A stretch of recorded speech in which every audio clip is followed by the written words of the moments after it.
이번 시간은 이제 테마 65 거래계약 체결하기 전에 개공이 확인해야 될 사항입니다. 이 거래계약 체결하기 전에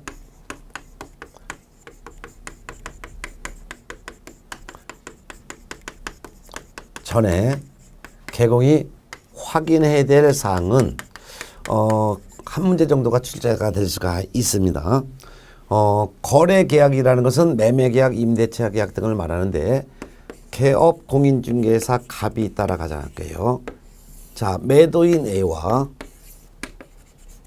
매수인 B 사이에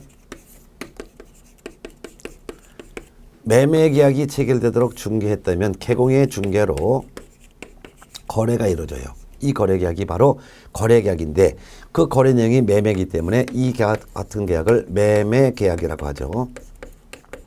그러면 매매계약이 체결됐으면 이 매매계약서를 작성해서 거래 당사자에게 주게 되는데 이와 같은 매매계약서 쓰기 전에 개공은 매매계약서 쓰기 전에 먼저 매도인과 매수인을 마지막으로 확인해 봐야 됩니다.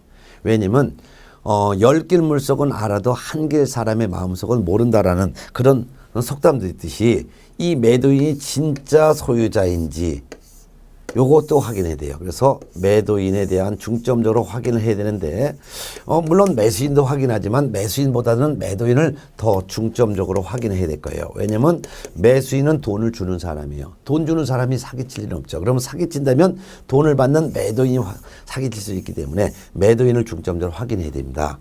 근데 이 매도인은 자연인일 수도 있고 법인일 수도 있어요. 그래서 이 매도인이 자연인이라면 어떤 거를 확인해야 되고 만일 매도인이 법인이라면 어떤 거를 확인해야 될지 이 확인할 내용을 좀 보겠습니다. 그러면 매도인이 자연이라면 뭘 확인하냐? 세 가지를 확인해야 됩니다. 일단 매도인 A가 진정한 소유자인지 즉 진짜 소유자인지 이거를 확인해야 되겠고 진짜 소유자라 하더라도 이 사람이 처분 능력 즉 계약할 수 있는 능력이 있는지 이걸 확인해야 되겠고요. 그 다음에 진짜 소유자가 맞는데 진짜 소유자가 와서 계약을 하는 것이 아니라 바쁘대. 그래서 만일 대리인이 와서 계약을 한다면 대리인이 대리권이 있는지 이것도 확인을 해야 되겠죠. 예를 들어서 C라는 대리인이 와서 대신 계약을 하러 왔으면 대리권이 있는지 요거 확인해 봐야 돼요. 요런 걸 확인하고 법인이 만일 매도인이라면 이 법인은 법인격이 있는지 이거를 확인해야 되고 그리고 법인격이 있다 하더라도 법인이 직접 와서 계약을 할 수는 없잖아요. 그래서 대표자가 대신 와야 하는데 이 대표자가 대표권이 있는지 이런 것들도 확인해야 되는 것이 바로 거래계약 체결하기 전에 확인해야 될 사항입니다. 자, 이런 내용을 그냥 교재로 한번 정리하겠습니다. 1번 거래 당사자에 대한 조사 확인해서 1번 거래 당사자인 매도인이 자연인인 경우부터 먼저 보겠습니다. 1번 권리의 진정성 확인. 권리의 진정성 확인이라는 것은 진짜 소유자인지 이걸 확인하는 거예요. 진짜 소유자인지 여부는 부동산 등기사항 증명서 갑부를 통해서 확인하고 또한 등기사항 증명서 갑부에는 소유자의 성명과 생년월일이 나오죠. 근데 등기사항 증명서는 누구든지 다 갖고 올 수 있고 누구든지 다 발급받을 수 있어요. 그래서 이 진짜 소유자라는 사람의 주민등록증을 대조해야 됩니다. 주의할 것은 의뢰인을 알지 못하는 경우에는 등기 필증까지도 제시받아서 진짜 소유자인지 여부를 확인해야죠. 결국 진짜 소유자인지를 확인하는 방법은 그 소유자의 등기사항 증명서 갑구도 확인하고 소유자의 주민등록증도 확인하고 소유자의 등기 필증까지도 제시받아서 확인해야 된다. 이 세 가지를 꼭 확인해야 된다는 거 알아두셔야 돼요. 자, 그 다음에 이제 2번 처분 능력 확인.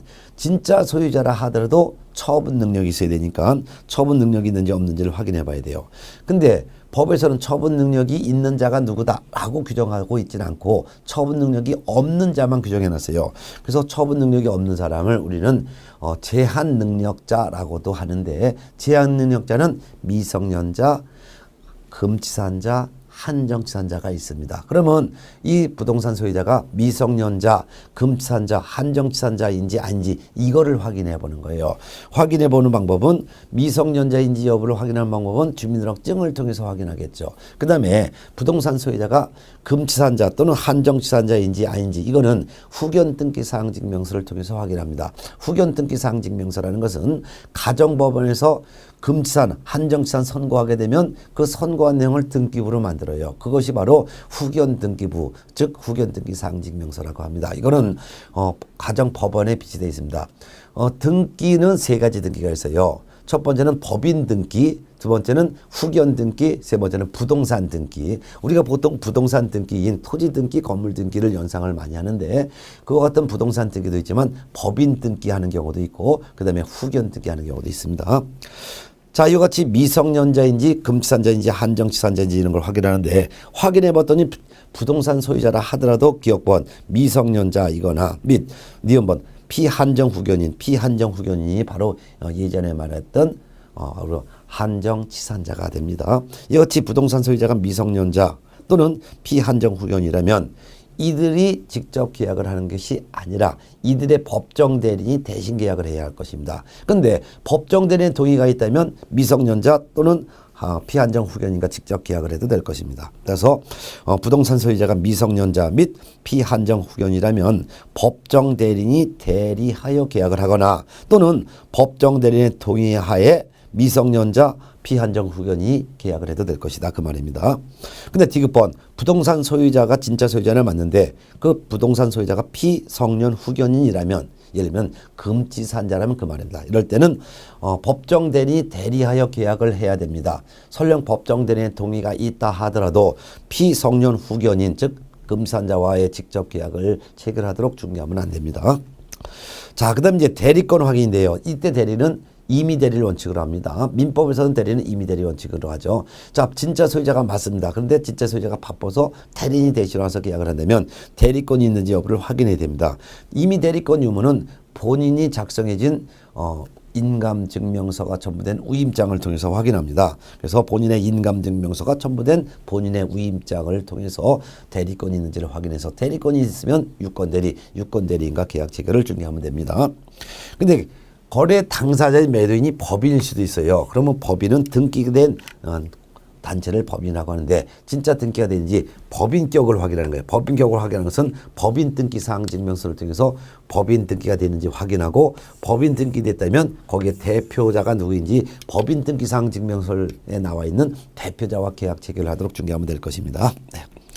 그 다음에 2번 공동소유재산의 처분을 보도록 하겠습니다. 공동소유재산이라는 것은 하나의 부동산을 여러 명이 같이 소유하고 있는 것을 공동소유라고 합니다. 하나의 부동산을 혼자 소유하면 단독소유. 하나의 부동산을 예를 들어서 여러 명이 예를 들어서 갑, 을, 병 세 명이 같이 소유하면 이를 공동소유라고 합니다.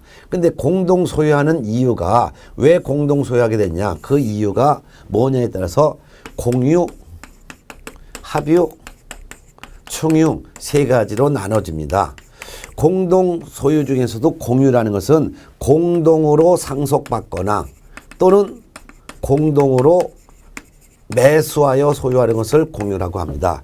합유는 이거 동업입니다. 동업은 코드가 맞아야지만 동업하는 거죠. 동업하여 공동 소유하는 것을 합유라고 합니다. 그 다음에 총유는 자연적으로 공동 소유가 된 거예요. 즉 종중 토지를 내가 종중원이 되고 싶어서 종중원 된 게 아니라 태어나다 보니까 그냥 무슨 종중원이 된 거예요. 그 종중원이 갖고 있는 동산을 총유라고 하는 거죠. 요 세 가지 내용에 대해서 하나하나씩 교재를 통해서 살펴보겠습니다.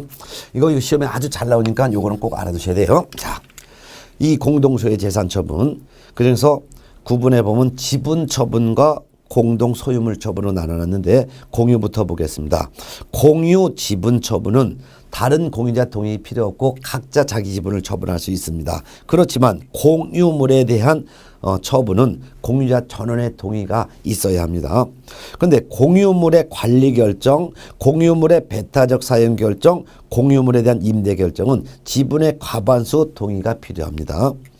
공유물의 분할은 할 수가 있지만 다만 공유자는 공유물의 분할을 이렇게 공유물을 분할할 수 있으므로 공유물 분할 청구는 공유자는 공유물 분할을 청구할 수 있습니다. 그렇지만 다만 5년 내의 기간으로 공유물을 분할하지 않기로 특약을 했으면 그 특약은 효력이 있습니다. 그 다음에 합유를 보겠습니다. 합유 지분을 처분하고자 할 때는 합유자 전원의 동의가 필요하고 합유물을 처분하고자 할 때도 다른 합유자 전원의 동의가 필요합니다. 합유물은 분할할 수가 없습니다. 따라서 합유자는 합유물 분할 청구를 할 수가 없을 것입니다. 총유는 지분 자체가 없습니다. 그렇지만 총유물은 있죠. 총유물을 처분하고자 할 때는 사원총의 결의가 필요합니다. 사원총이라는 것은 종중토지라면 종중총의 결의가 필요하다 이겁니다. 그래서 종중총회에서 과반수의 처분 결의가 있어야지만 총유물을 처분할 수가 있습니다. 그런데 종중규약이 있으면 종중규약이 종중총회보다도 종중규약 내용이 더 우선적으로 적용이 될 것입니다.